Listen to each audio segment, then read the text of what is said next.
Praise the lord. అందరూ బాగున్నారా? ఎప్పుడైనా మీ పిల్లల మీద మీకు చాలా కోపం వచ్చిందా? కోపం అనే కంటే పట్టలేనంత ఆగ్రహం అంటే బాగుంటుందేమో. మనకు పుట్టిన పిల్లలే మనల్ని మోసం చేస్తున్న సమయంలో అసలు ఇలాంటి పిల్లలు పుట్టకపోతే బాగుండు అనిపించిందా? ఎగ్జాక్ట్లీ. దేవునికి కూడా చాలా కోపం వచ్చిందండి.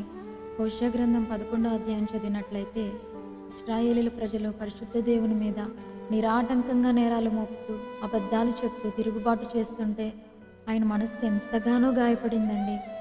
అయితే ఆయన మాత్రం ఇశ్రాయేలు ప్రజల మీద వాత్సల్యంతో వారిని ఒక బాలుని వల్లే ట్రీట్ చేస్తూ ఐగుప్తు బానిసత్వం నుండి విడిపించింది తానే అని, చేయి పట్టి వారికి నడక నేర్పించానని, వారిని హత్తుకున్నానని, భోజనం పెట్టానని, వారితో స్నేహం చేశానని జ్ఞాపకం చేసుకుంటూ, అయ్యో మీరు నన్ను మర్చిపోయినా నేను మిమ్మల్ని విడిచిపెట్టను, విసర్జించను, నా కోపాన్ని బట్టి మీకు ఏ హాని చేయను, అయితే మరలా అన్ని దిక్కుల నుండి మిమ్మల్ని సమకూరుస్తానని ఎడతెగక ప్రేమ చూపించే దేవునిగా కనిపిస్తున్నారు.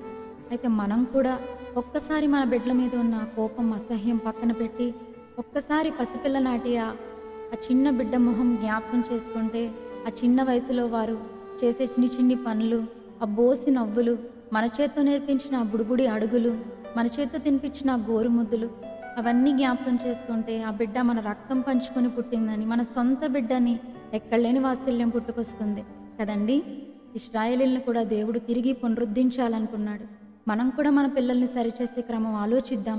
కోపాన్ని పక్కన పెట్టి వారిని బాగు చేసే పని స్టార్ట్ చేద్దాం.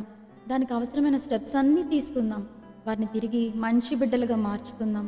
దేవుడు మన పిల్లలందరినీ దీవించి ఆశీర్వదించునుగాక.